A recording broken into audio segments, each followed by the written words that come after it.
Joel Skousen, this is a short segment, but please begin your presentation. You have the floor. Well, thanks, Alex. Let's first of all switch from the cover to the main question of what do we mean by strategic relocation. You know, there's all kinds of relocation guides out there that talk about the best golf courses and the best hospital care and the best retirement homes and recreation in warm, sunny climates. That's why Arizona and Florida grew, like hotcakes over the year. But unlike all these other books, this guide not only teaches you or does not teach you where to buy the best home and the best school districts and, where the best shopping is. Strategic relocation was specifically written to help people like Alex Jones listeners to make assessments about strategic safety of the places that they live in the long term. That's the most important thing when a person thinks about his life and where he should live. Other than the fact that you've got to make a living, you've got to understand where's the best long-term security. There's going to be a playoff because most people can't live in the most secure locations. Because in the most secure locations, you very rarely can make a living. And that's one of the reasons why, when people ask me, they call me up all the time, well, tell me where the safe place is. And I tell them, there is no exactly safe place because most of the time you can't make a living in a safe place. And so there's lots of these things. That's why this is a complex subject. I take people through all of these things.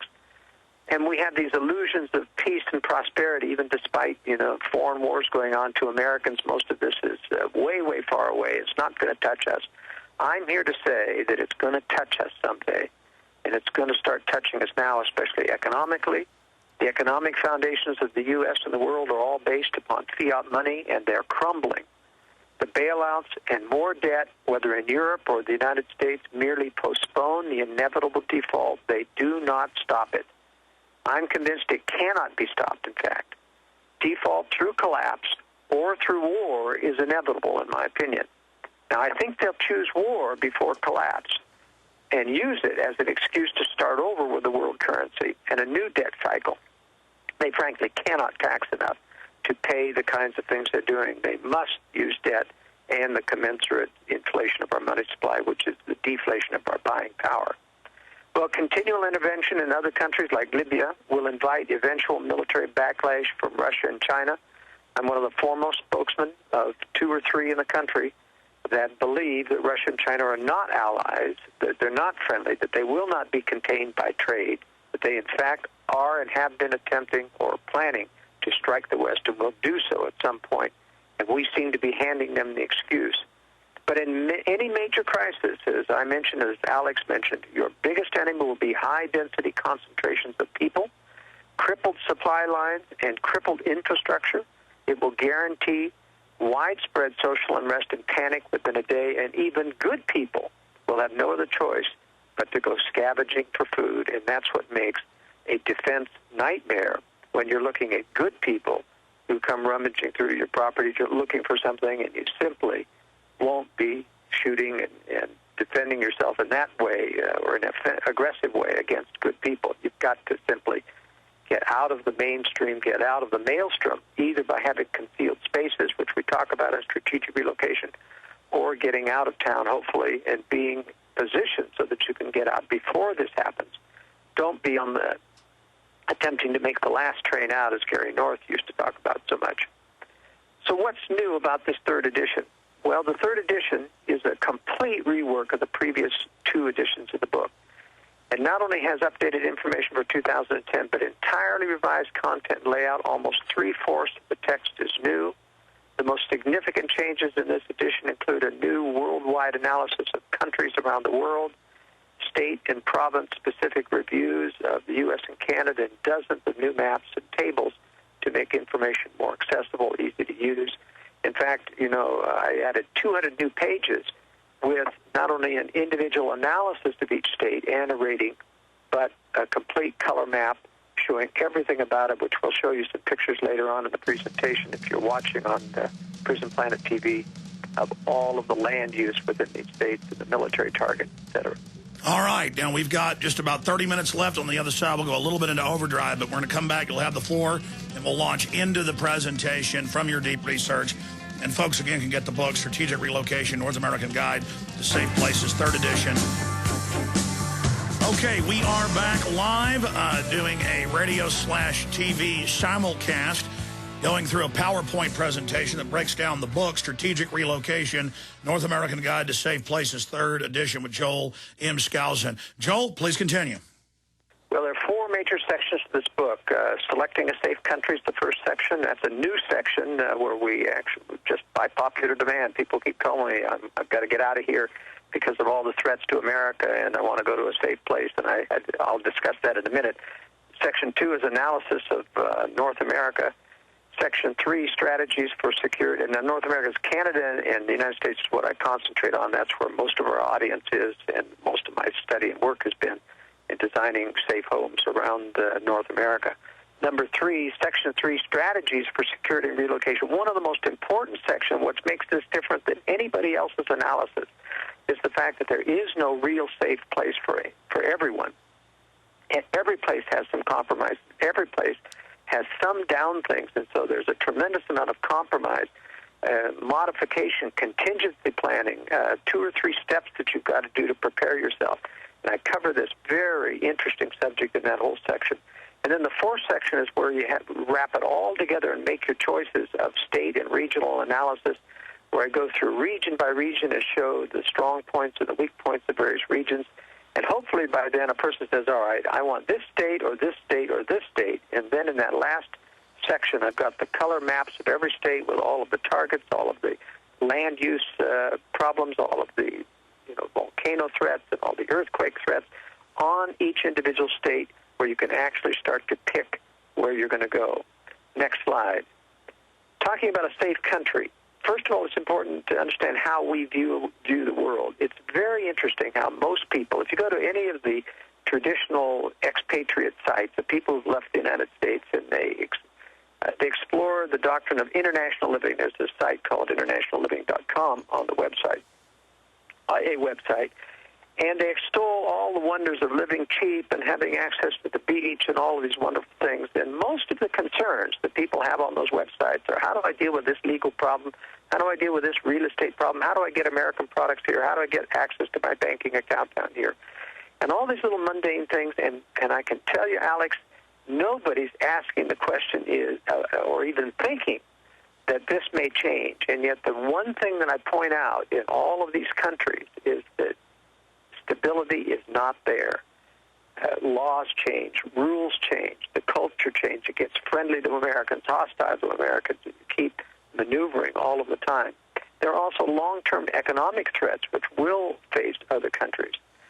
Then nobody's talking about war and conflict. Even those that talk to me and say, I want to get out of the United States because if you're right, it's going to be the target of a nuclear war. And I have to ask them, well, if I get you out into one of these other countries, and then they turn against you and turn against Americans or start confiscating your bank account, or the bank account is cut off and you can't get your money anymore. All those things have happened in Argentina and Mexico, etc. How do you get back to the United States then? How do you get back if you burned all your bridges and other things? So those are the kinds of things that I talk about there. There's cultural conflict. There's language. There's differences. The fact that you don't look like the rest of people. It's hard to blend in. And we talk a lot in my books and my work in the World Affairs Brief about how important it is when you've got a powerful secret combination of power running various governments, including our own in the world, and how you've got to learn to not only fight for your liberty, but also be able to hide when you need to take a low profile, to go underground, if you will. The next slide, I talk about political freedom. This is a very interesting map. It's actually a comparison of economic freedom in the United States. And you'll notice the black, those of you who can see it, the countries in black are places where there's very, very little freedom economically. And this pretty well correlates to political freedom as well. There's one anomaly here in the middle of Africa. You see the Sudan, and it's white, meaning it's almost anarchical. You can do anything you want economically in Sudan, but it does not qualify as political freedom. But generally speaking, there's a great deal to be learned from this map. You want to pick the lighter areas on the map, which show that there's more freedom. And you'll notice that the U.S. and Canada are not the freest countries in the world in terms of lack of regulation. But Those that do, like the Sudan, have almost no regulation, are unstable because of anarchical tendencies. So in the next slide, we look at population density in the world when we're picking a country. And it's very dramatic here how all of Eastern Asia and Southern Asia are just black with high-density places of people. And also Europe is very, very highly densely populated. Even the United States, which our eastern coast is the highest population densities than on the west coast, still doesn't compare with the densities you have in India, Pakistan, and China, and even Europe, where the population densities run up to... Canada looks pretty good. Yes, it does. It's just almost free and clear, and that's because almost 90% of Canada lives within 50 miles of the U.S. border. It's almost an extension of the United States. In the next slide, we talk about world seismic hazards. Nothing is more, has been brought to the attention of the world more than what happened in Japan, which is on the Ring of Fire. But it's also, if people could see the map, those that can will see that almost the edge of every one of these major continents are major rifts in the Earth's surface, major fault zones. And that just so happens to be where a lot of the population is. That's correct. It's correct. The sea has provided the life and a lot of people, lifeblood of many cultures as they start up. But everything along the Pacific, Western Pacific, Japan, all the way down through Australia and New Zealand is part of the Ring of Fire, and it's had major earthquakes in Christchurch and in Japan. But you'll notice how it goes clear up into the Middle East and Central Asia. Central Asia, and they have all this mud and brick and concrete construction. When they have earthquakes in Afghanistan and in other places, in Kazakhstan and Central Asia, I mean, they kill thousands and thousands of people because of construction. And that's why you have the Himalayas, is the Indian subcontinent slamming into Eurasia. That's exactly right. So we obviously, can't avoid earthquake hazards, and a lot of those things have to be mitigated. I talk about that in my strategy sections because even in the United States, people could see the map. I mean, you have east and west coast. Mostly west coast is where the highest hazard is, but even the New Madrid Fault in the middle of the country is a massive fault, and unfortunately, with the clay soils and the water table situation, you will have ripples from the New Madrid Fault that go all the way to the east coast and all the way into the south. They can travel hundreds of miles in a wave-like action when you have a lot of water mixed with clay soil. Now, just to interrupt briefly, your map doesn't show a spot for the Yellowstone megavolcano that a lot of scientists say, Yeah, it does. You just can't see it probably on your screen. But okay, but I mean, I was thinking that would be because it hasn't been recorded in modern history, but more and more scientists are saying that's a pretty dangerous area. Just for volcanic and other seismic activity, probably not good to live around Yellowstone. Right. I do cover that in the state analysis or in the North American analysis. This is a world map, and so it doesn't show up as clearly, but I do clearly cover it in strategic relocation. It's going to be a major problem. Not only, as you say, earthquake, but also volcanic threat. And when that one blows its top, it's going to put ash all through the Midwest. So on the next slide, let me just talk about some of these regional countries in terms of picking a country. First of all, forget about, Eastern Asia, the former Soviet republics. It's my opinion that the fall of the Soviet Union was a carefully crafted deception, that Russia fully intends to take those countries back. Forget about Africa. That's the most unstable continent in the world. The Middle East is a tinderbox. There will never be peace until the second coming in the Middle East. The only place that really, let me just address, by the way, Australia and New Zealand, because a lot of people are thinking about going to Australia and New Zealand. A lot of them have had second thoughts because of the earthquake in New Zealand. But let me tell you, it is my concerted opinion and analysis that China, when they do strike the West someday in concert with Russia, will take the role that Japan did in World War II, and they'll take the entire Eastern Asia-Pacific region, all the way from Japan down, and will occupy Australia and New Zealand. So I don't think you want to live under Chinese occupation. The Oriental countries have a complete ruthlessness about human life when it comes to wartime conduct. The Japanese in the extreme torture, and the Chinese are doing that right now, and they're Laogai and are very much capable of doing that. So I do not recommend anything long-term in the Pacific region. Because a lot of elitists are running to New Zealand, the Cook Islands, and other areas in that area of the Pacific.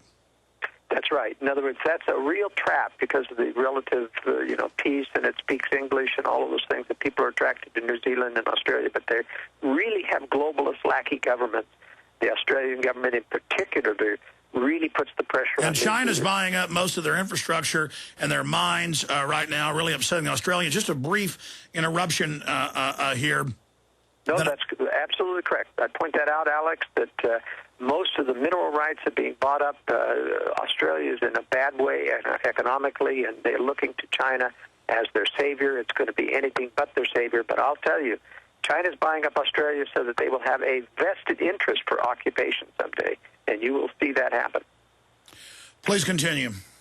Yeah. Now, we know now that Mexico is becoming a major unstable state. There are more expatriates in Mexico than any other place in the world. It's a death trap. You can't really travel anymore. People who are down in Ensenada can't go overland anywhere between there and Texas. They're lucky if they can make it up the coast to Tijuana and back to the United States by land. This is becoming a very strong failed state. It's my prediction that eventually things will get bad enough there between the CIA drug running, which is done in concert with the Mexicans and all of the competitors now, which are causing these drug wars, that it'll give the United States an excuse to intervene militarily and place their vaunted North American compact in place, or the security partnership. Going further south, the most popular countries in Latin America are Panama and Costa Rica. Panama probably is a trap also for the future because of the Chinese presence there. The Chinese have a presence there at the Panama Canal, a shipping port presence, as well as military bases. And even though Panama is very, very open to Americans and is probably the freest of the Latin American countries for allowing you to have direct access to your checking accounts in the United States, it also serves as a banking center internationally for all the people in Ecuador who can't get local banking with American checking there. Almost everyone's using Panamanian banks now, but I don't expect that to continue. This is the case in the Caribbean. There's been a lot of safe havens. They've been compromised now by America, so you have to be very careful. Costa Rica has been traditionally the best expatriate community for the United States, but Costa Rica now is getting very expensive because of all the American dollars flowing in there. Belize is probably cheaper. El Salvador is cheaper. Guatemala is unsafe because they can't control the crime in that country right now. So those are some of my hints about Latin America. In South America, the best country down there is either Chile or Uruguay. Argentina is a corrupt state. I've lived in Argentina, Uruguay, and Chile, and other countries like that. I've lived in Central America, so I have personal experience in there, but it keeps changing. I actually had a pretty good experience in Argentina, but believe me, I saw enough to know that it could change. The rules can change instantaneously because of the corruption in government and the fact that they're very leftist-oriented. Well, there's the old saying, rich is in Argentine, and they were once an extremely wealthy, good middle class, good values. The corruption has seeped in from the rest of South America, but it sounds like you're saying a lot of the expats I know that have moved to Chile, that's one of the better moves? Yes, it is. And also Uruguay. Now, even though Uruguay has a leftist coalition which rules, it's much more benign than the Argentine version. They're much more open to foreign investment. They don't get into the global warming stuff. They believe in power plants. In fact, South America is starving itself of power and trying to boycott Uruguay because they're allowing power plants to move in near the coast there. They use the American dollar as well as the Uruguayan peso there. They're friendly to Americans. But still, remember that it's a long way away from the United States if you have to make it back someday. And ultimately, because Uruguay is surrounded by the very strong leftist countries of Brazil, which has been ruled by two outright communists in a row. Now they're playing the moderate role like China is playing. But Lula da Silva was, in fact, the head of the communist guerrilla movement in all of South America, held an annual conference in Sao Paulo with the communist revolutionaries. even until last year when he came out of office, and he has a fellow communist woman leader now running the country. So all right, we're running out of time. This is all just incredibly interesting. Let's move to the next continent. Okay. Well, let's see. We've covered Latin America. We've covered Australia. What about Western Europe? I noticed the best place you've got listed there would be Spain or England, but they're all nuke targets, aren't they? Is Spain less so than England? Spain really isn't a nuclear target, but England is, because England, I think, is the only European country to be taken down in a preemptive nuclear strike by Russia on the West. I think Russia intends to hold Europe hostage, trying to preserve it, and basically saying, if you want the same nuke attack on you, then just resist us. But I think the globalists will kick them into a resistance move, and there will be war in Europe. I think Switzerland will finally have to use their protection of the mountains and their bunker systems against a nuclear attack that will come. Spain has relatively always been untouched in both World War II. Switzerland actually bought their way out of World War II by holding Hitler's gold and making other compromising decisions. But Spain is the best country in terms of retreat if one is going to be in Europe, in my opinion. Please continue. Okay, let's go to the North American analysis.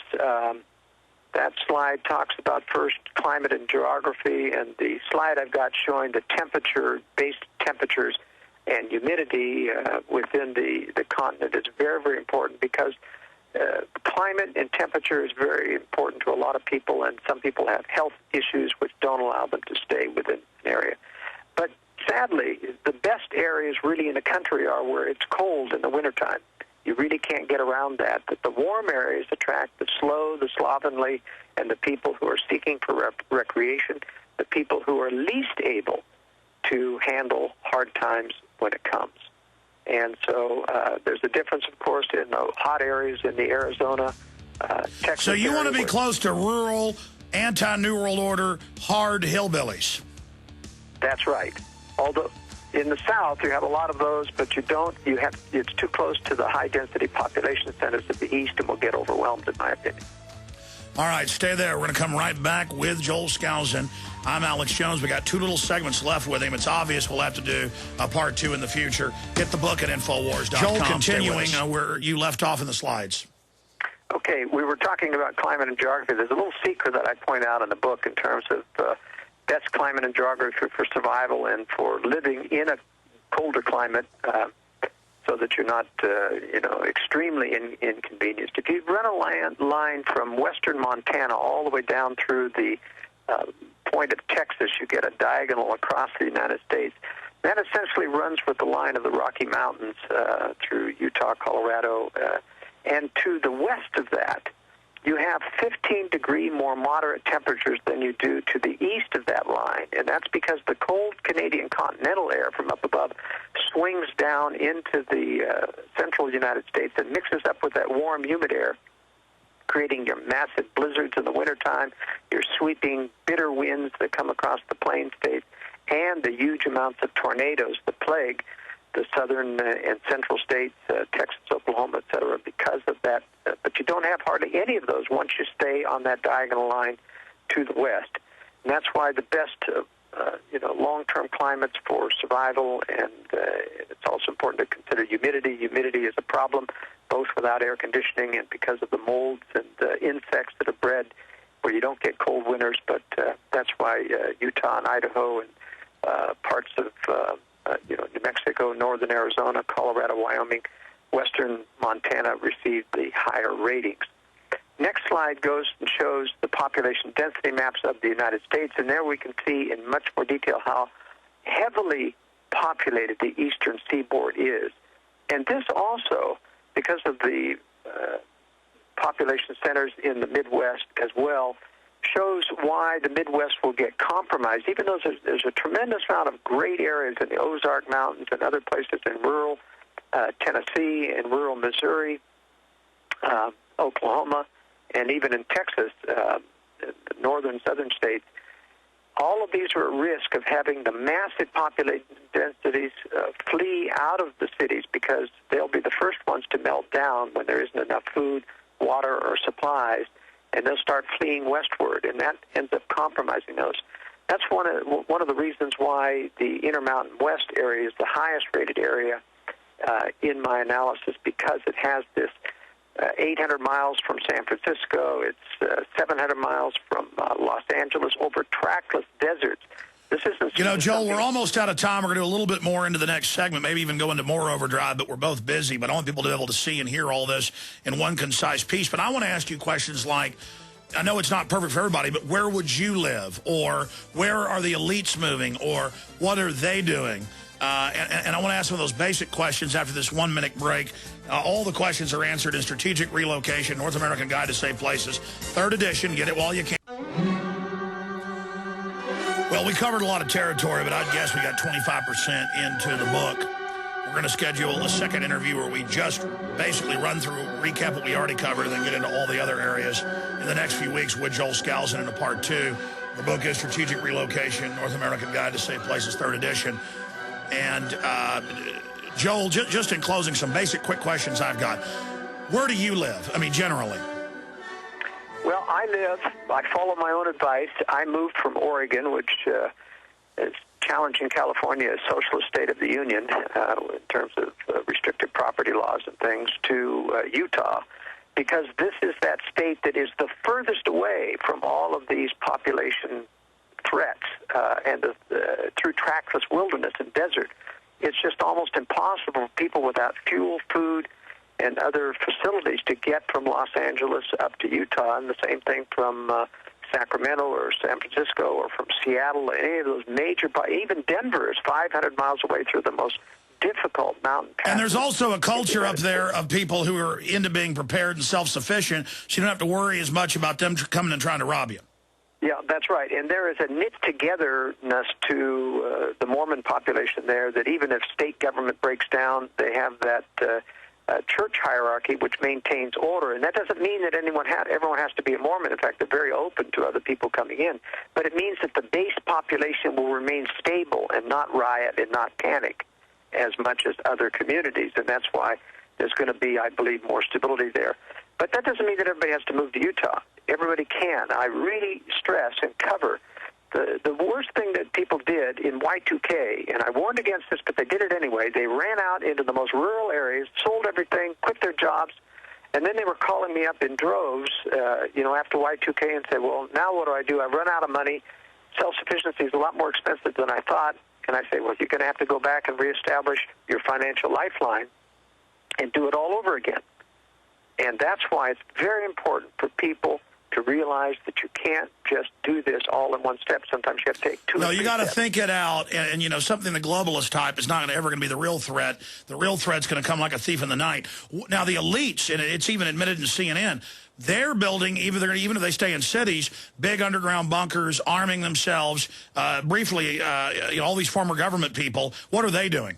I mean, I know a lot of them are going to Utah, Wyoming, Montana. And Colorado. A lot of them have built resorts or cabins, very luxurious cabins in the ski resorts of Colorado. And the reason they do that is because Denver, this is not a recommended city, Denver's the western center of the New World Order globalists. They have bunkers there. They have a power center. It's the admitted alternate government. That's correct. Yeah.